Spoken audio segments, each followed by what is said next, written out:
अस्सलाम वालेकुम नाज़रीन, स्पेशल ट्रांसमिशन का सिलसिला कैपिटल टीवी पर जारी और सारी है। मुझे मोहम्मद कामरान कहते हैं। दूसरी जानिब साबिक वज़ीर आज़म का जीटी रोड का सफ़र भी जारी और सारी है। नवाज शरीफ का जीटी रोड मार्च 24 घंटे गुजरने के बाद दीना पहुंच चुका है और अब से कुछ देर तक वो जेहलम भी पहुंच जाएंगे। गुज़श्ता रात साबिक वज़ीर आज़म नवाज शरीफ ने रावलपिंडी में खिताब भी किया और अब से कुछ देर पहले भी कुछ मकामात पर खिताब भी किया और उनका कहना था कि करप्शन का सबूत नहीं मिला तो बेटे से तनख्वाह ना लेने पर उन्हें फारिग किया गया है। और उन्होंने मजीद कहा कि मुझे फारिग करके कौमी मैंडेट की तौहीन की गई है। पाकिस्तान में 70 साल से यही मजाक होता रहा है, किसी वजीर आजम ने अपनी मुद्दत पूरी नहीं की है।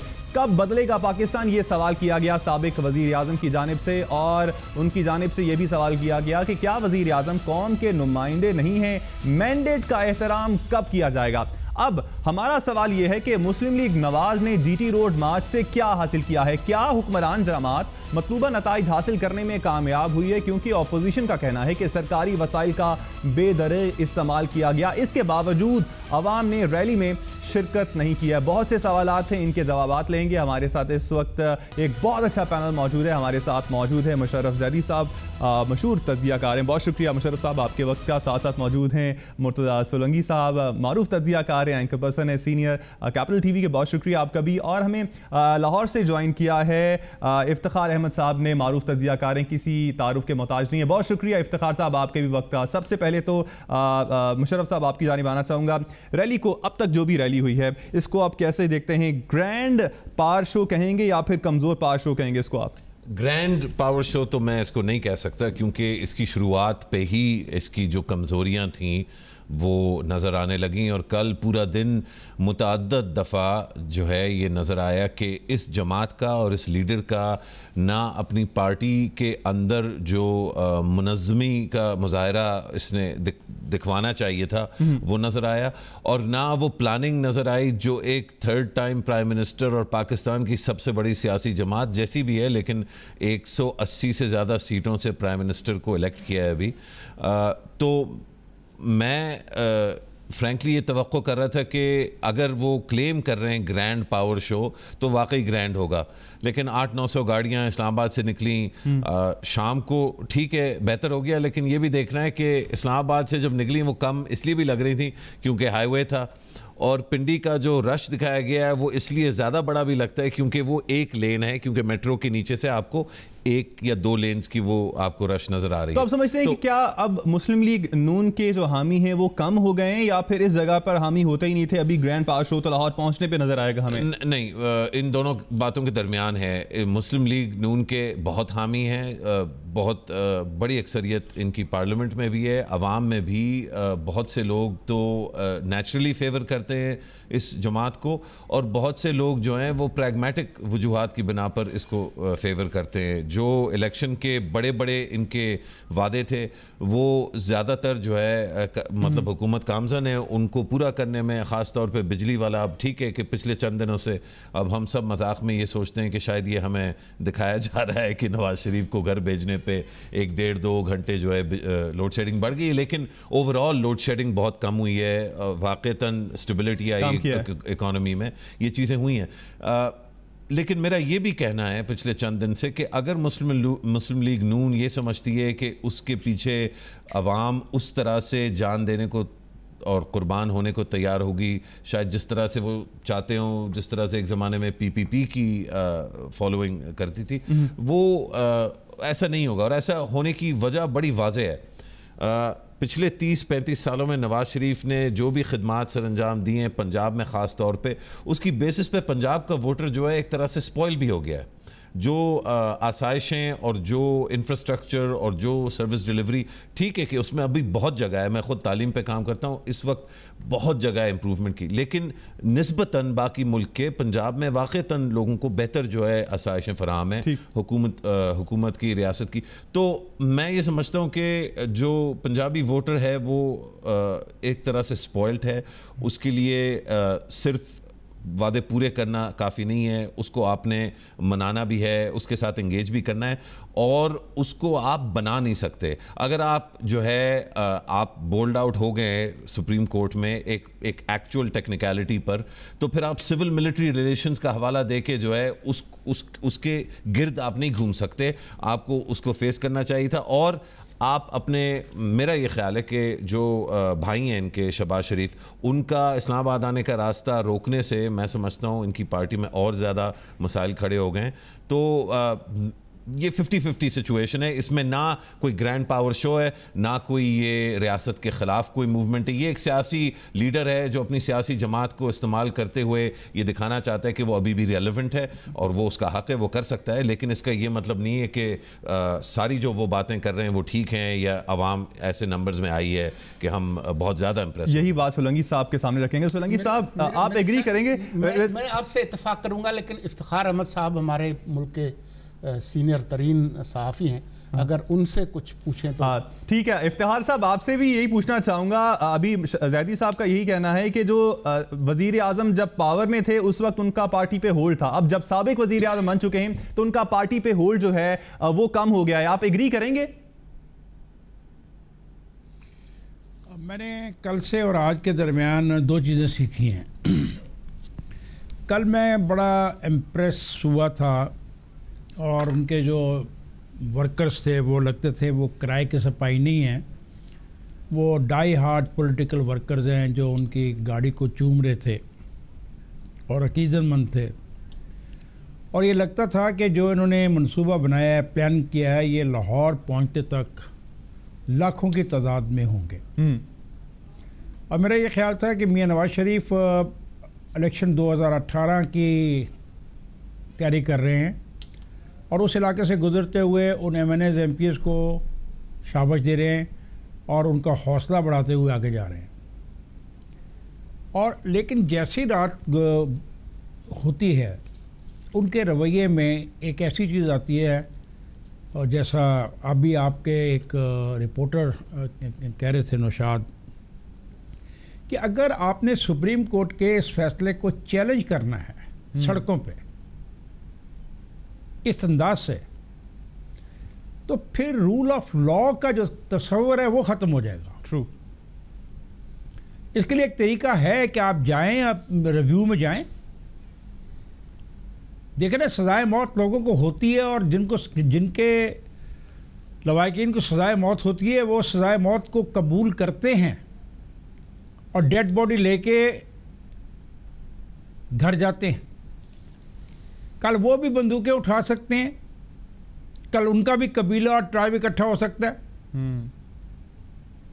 और वो नहीं कहेंगे हम नहीं मानते इस फैसले को।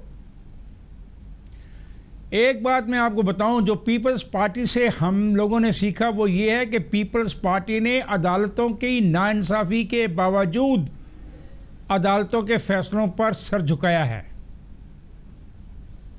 जुल्फ़िकार अली भुट्टो जब सुप्रीम कोर्ट में गए, उनको पता था कि ये जज उनकी फांसी को कंफर्म करेंगे, लेकिन जो रवैया उनका जजेस के साथ था आज वो तारीख का हिस्सा है। उन्होंने इंतहाई एहतराम के साथ उन जजेस को मुखातब किया और अपना दुखड़ा सुनाया। ये रवैया गलत है। 3 दफ़ा ये प्राइम मिनिस्टर रहे हैं, इनसे तो लोग सीखते हैं।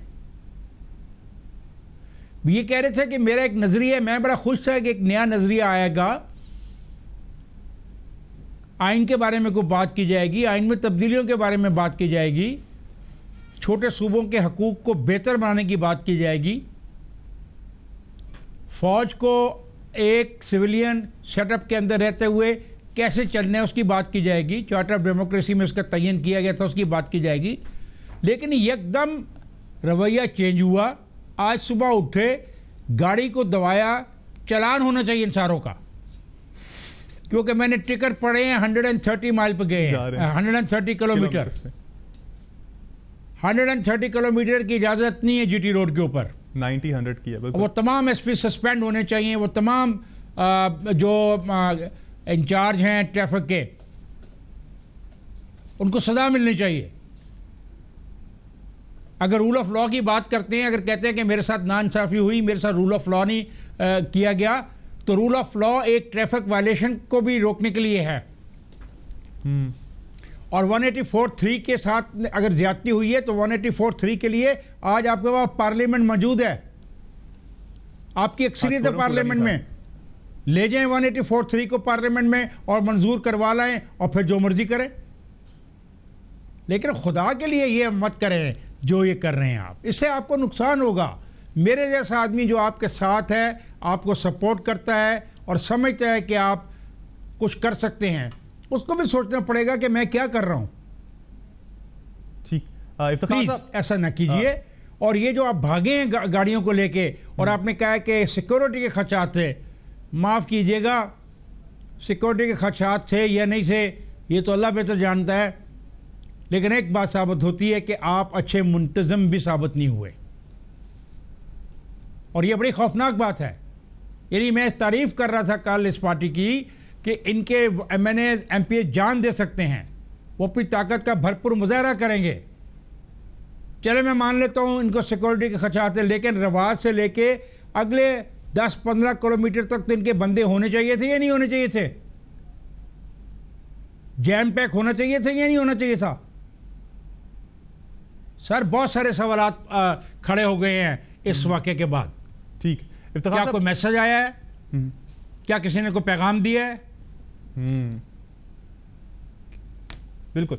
इफ्तिखार साहब, आपकी बात को आगे सोलंकी साहब आपके सामने भी रखूंगा। ये तासुर जो दिया जा रहा है कि अगर किसी शख्स के खिलाफ फैसला आता है तो उसके फैसले के बाद वो आवाम के पास चला जाए और फिर ये शुरू कर दे कि यार आप फैसला करें, तो इस तरह तो ये होगा कि आज के बाद जब भी किसी के खिलाफ फैसला आएगा तो वो आवाम के पास चला जाएगा। देखें, आवाम तक अपनी बात पहुंचाना उसमें कोई मज़ायका नहीं है, लेकिन अगर आप आवाम को अदलिया के ख़िलाफ़ किसी बगावत पर आमादा कर रहे हैं तो फिर इस पर सवाल उठेंगे। अभी तक सिर्फ बातों की हद तक ये बात चल रही है, लेकिन जिन खदशात का नौशाद साहब भी ज़िक्र कर रहे हैं और जिसका इफ्तिखार साहब भी ज़िक्र कर रहे हैं, ये खदशात हैं।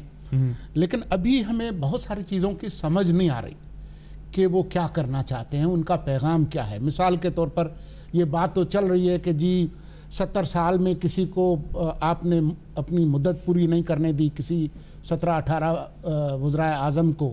3 में तो इनका अपना हाथ था, 3 की नाअहली हुई, इनका भी था, और साथ में जिन लोगों की और जिनकी हटाई गई, इनकी जब हटाई गई हुकूमत 2 दफ़ा, तो उसमें कुछ और लोगों का भी था।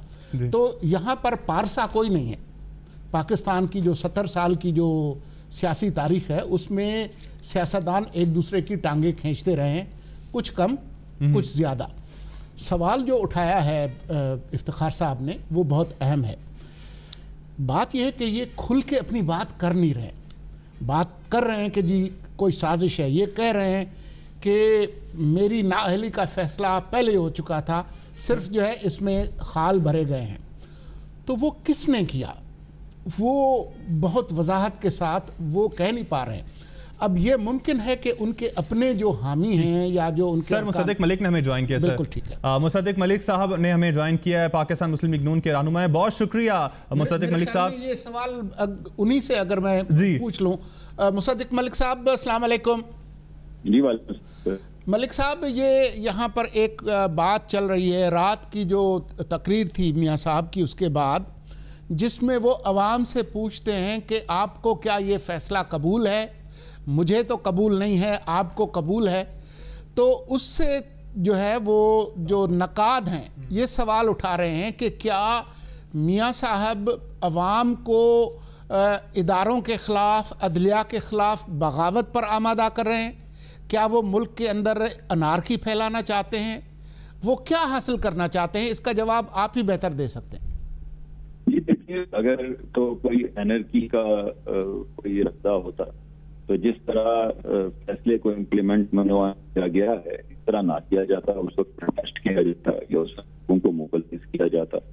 आपने तुर्की के अंदर देखा कि जब को रिमूव किया गया तो उन्होंने कॉल दी सड़क पे आने की, इस वजह से नहीं, एक ग्रैंड डायलॉग शुरू करो। इस इस वजह से कि जो नई हुकूमत बनाने की कोशिश की जा रही है या ये जो बजट हटाया जा रहा है, इस तमाम चीज को उल्टा दो एक कॉल की गई थी। ऐसी तो कोई बात नहीं की गई, ना कोई इदारों से तसादम की बात की गई है। और आपके प्रोग्राम में भी और दीगर प्रोग्राम्स में भी कोई भी फैसला जो कोर्ट से आया है उस पर अमल दरामद एक बात है, अगर जो प्राइम मिनिस्टर ने कल बात कही है वही मैं आपके प्रोग्राम में कहूँ।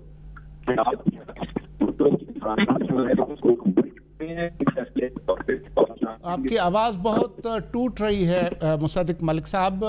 हम पैनल से कहेंगे कि दोबारा मिला दें या अगर कोई लैंडलाइन नंबर हो तो उनसे मिला दें ताकि कट गया सर कॉल कट गया सर। मैं इसी उनकी जो मुझे बात समझ आई ये बात बहुत दबातों से की जा रही है। मैंने तस्लीम किया है, मैंने तस्लीम किया है। ये जो सवाल आपने मुझसे भी पूछा और इफ्तिखार साहब से भी पूछा, शरीफ ज़ैदी जी ज़ैदी साहब आप इस पे क्या कहते हैं? सवाल दोहरा दीजिए। सवाल ये है कि क्या मियां साहब अवाम को अदलिया के खिलाफ बगावत का आमादा कर रहे हैं? पहले उनकी जी इफ्तिखार मैं एक इजाफा करना चाहूँगा। जी फरमाइए। देखें शरंगी साहब, आप ये कहते हैं ना कि फ़ौज ने काम नहीं करने दिया। अब मुझे बताएं कि चार्टर ऑफ डेमोक्रेसी में लिखा हुआ है, मैं नहीं कह रहा कि आप लोग बैठेंगे और नहीं, एक सेकंड ठहरिए ना, ये हर चीज़ फ़ौज के खाते में ना डाल देना कि फ़ौज ही जुल्म कर रही है और ये सब बहुत अच्छे हैं, ऐसा नहीं है। डिफेंस कमेटी ऑफ जो कैबिनेट है, कितनी दफ़ा उसका इजलास बुलाया प्राइम मिनिस्टर ने?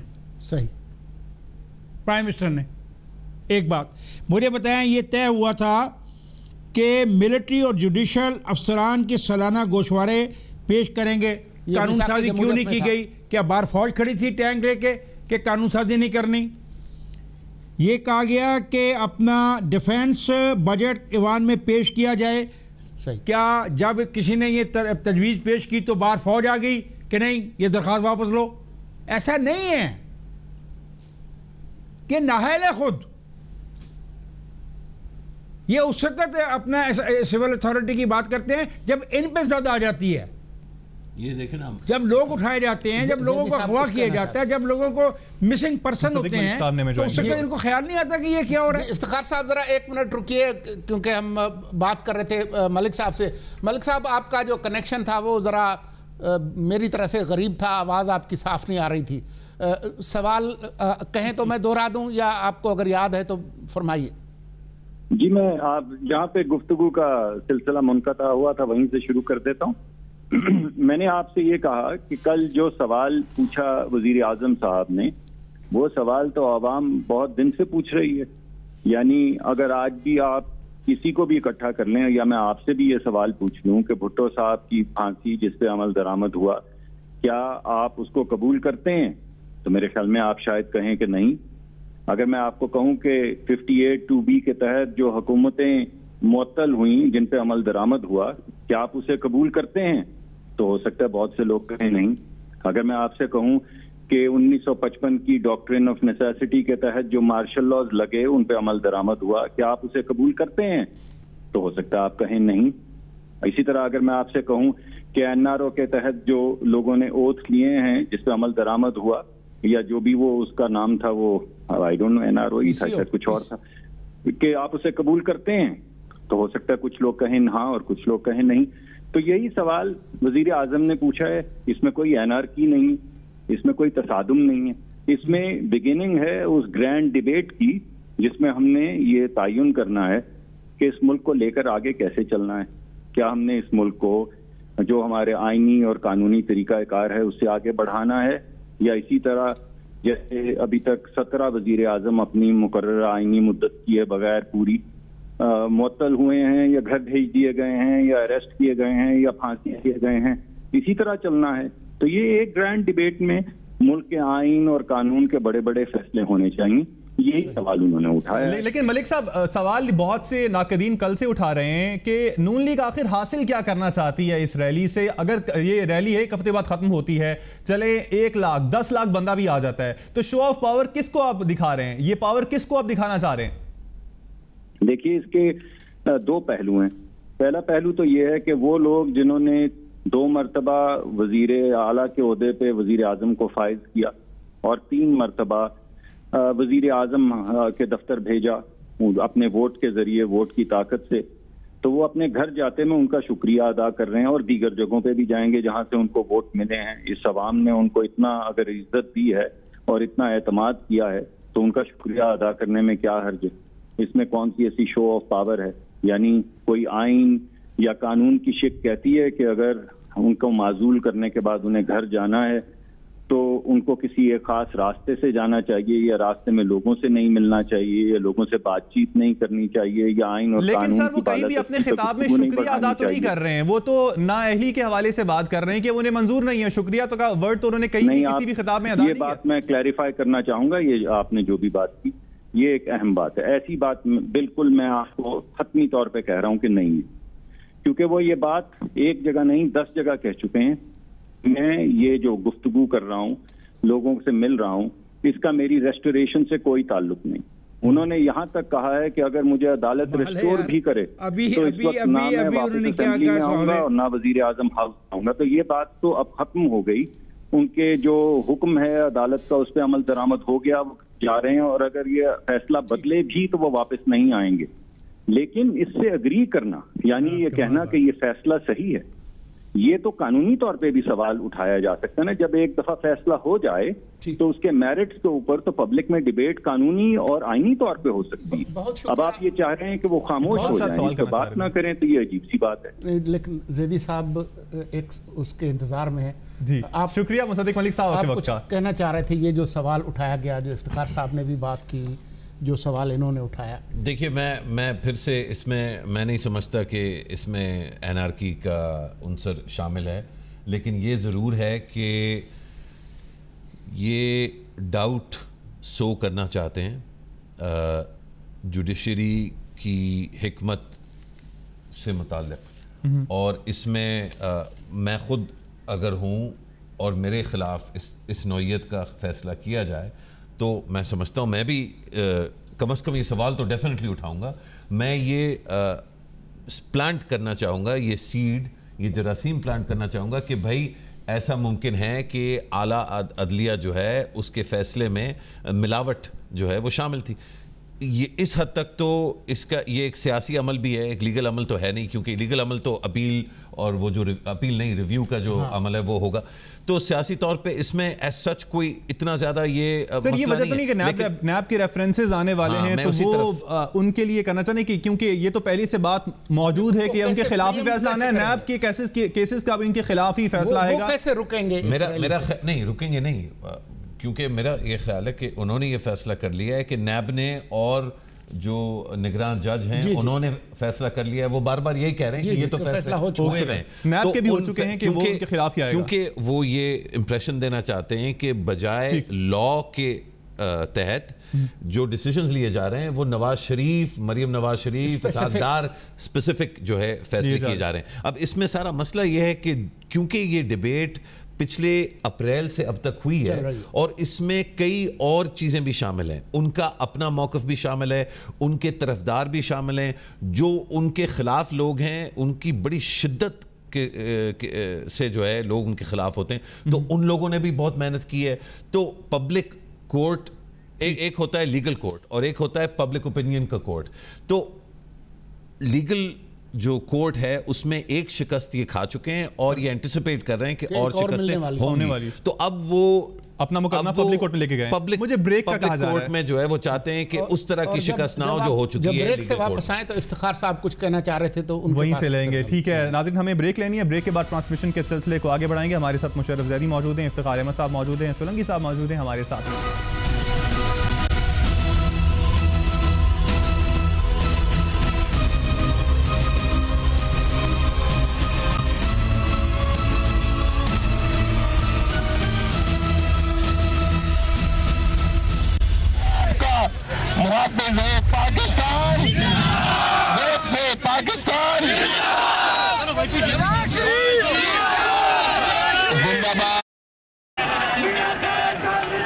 नाज़रीन, आपको इस वक्त लाइव मनाजिर दिखा रहे थे दीना के, जहां पर साबिक वज़ीर आज़म नवाज शरीफ मौजूद थे और वहां पर मौजूद अपने कारकुनान से खिताब कर रहे थे। उनका कहना था कि आज दीना ने मुझे बहुत खुशी पहुंचाई है और हम मिलकर एक नया पाकिस्तान बनाएंगे। जेहलम भी पहुंचना है, वहां पर स्टेज भी सजा हुआ है और मुमकिन खिताब भी करेंगे वहां पर साबिक वज़ीर आज़म पाकिस्तान। इस वक्त हमारे साथ मौजूद हैं इफ्तिखार अहमद साहब, मुशर्रफ ज़ैदी साहब, मुर्तज़ा सोलंकी साहब भी मौजूद हैं। इफ्तिखार साहब, आपकी जानिब आना चाहूँगा, तो आप क्या समझते हैं, ये जो बीच बीच में खिताब ही कर रहे हैं, आप समझते हैं कि अब तसादुम की सियासत का आगाज़ कर दिया है साबिक वज़ीर आज़म ने? देखिए, तसादुम की सियासत का आगाज़ क्या करेंगे? 5 जजों का तज़किरा कर रहे हैं और मेरे दोस्त ज़ैदी साहब कह रहे थे कि उनका हक है। ठीक है, हम इस हक को मान लेते हैं। और वो कह रहे हैं कि मैंने करप्शन नहीं की है, मुझे तो सज़ा दी गई है कि मैं अपने बेटे की मुलाजमत करता था और उससे तनख्वाह भी मैंने नहीं ली, मैं ये भी मान लेता हूँ। सवाल है कि अगला जो इलेक्शन होगा, जब कभी भी हो, उसकी बुनियाद क्या होगी? ये बुनियाद होगी जो बात मियाँ साहब आज कह रहे हैं कि एक नया कॉन्स्टिट्यूशन। क्या उस कॉन्स्टिट्यूशन के मुझे कोई खदो खाल बताएंगे? क्या मौजूदा कॉन्स्टिट्यूशन की कौन कौन सी क्लाजेस को ख़त्म करना चाहेंगे? कोई इनका होमवर्क है? क्या उस होमवर्क को पाकिस्तान के दानिशवरों से शेयर करेंगे, एकेडमिशियन से शेयर करेंगे, वकला से शेयर करेंगे, सियासी पार्टियों से शेयर करेंगे? क्या उनका इनपुट लेंगे या सिर्फ ये कहेंगे कि मैं आपका शुक्रगुजार हूं, मैं आपका एहसानमंद हूं? देखिए सर, लेकिन बात हो रही देखा जाए तो किसी भी सियासी जमात का नहीं लग रहा है। पीटीआई को भी देखा जाए धरनों की सियासत में मसरूफ रही, अब वो नवाज शरीफ के नवाज गो के चक्कर में गलत है ना। Imran this is wrong. इसीलिए तो सारा भुगत रहे हैं हम। जब एक दफा आर्टिकल 6 की बात हुई और जजेस ने आर्टिकल 6 का केस लिया, मुझे से पागलों ने कहा आर्टिकल 6 में एबेटर्स को भी सजाए मौत होनी चाहिए। तो पाकिस्तान में एक हंगामा हो गया कि भाई क्या बात कर रहे हो, तो पंडोरा बक्स खुल जाएगा। यानी कॉन्स्टिट्यूशन की एक क्लास पे जब मैं मुतालबा करता हूं सजा दो, तो कहते हैं पंडोरा बक्स खुल जाएगा। उसी कॉन्स्टिट्यूशन के अंदर रहते हुए वही जजेस सुप्रीम कोर्ट के एक प्राइम मिनिस्टर के बारे में फैसला कर देते हैं। तो सवाल तो उठ रहे हैं ना कि उस आइन के अंदर क्या खामियां हैं, जजों की तैनाती के बारे में क्या रवैया होना चाहिए, पार्लियामेंट किस हद तक ताकतवर होनी चाहिए। आर्टिकल 6 तो कहता है कि तमाम लोगों को सजा दो, वो जर्नैल जो नीचे थे जनरल उस्मानी एंड कंपनी, और जो जर्नैल हवा में थे जनाब मुशर्रफ साहब, और तमाम वो लोग आईजी वाईजी सब जो गलत कानून को माने जा रहे थे, they should have been punished. तो यहां पे आइए ना, इसको नवाज शरीफ इस्तेमाल कर रहा है। वो कह रहा है मेरे पे बात आए तो मुझे आप 60 वो पता नहीं कौन सी एफ के तहत निकाल दो, 62(1) के, और जब तुम्हारे जनरल के बात आए तो तुम उसकी जमानत लेके बाहर भेज दो। सही कह रहा है, लेकिन कहने का अंदाज गलत है। सही, क्योंकि ये डिबेट कौमी डिबेट होनी चाहिए, एक सियासी जमात की डिबेट नहीं होनी चाहिए। ठीक है, आपका पॉइंट आ गया। इसके लिए उनको ऑल पार्टी कॉन्फ्रेंस बुलानी चाहिए, एक पेपर तैयार करना चाहिए, पेपर को डिस्ट्रीब्यूट करना चाहिए पहले, फिर बात करेंगे। आवाम के सामने सुहावे दीने और जेल में जाके बातें करने वाली नहीं है। नहीं, ये बात इस बात please, I have a lot of respect for him, he is a friend of mine.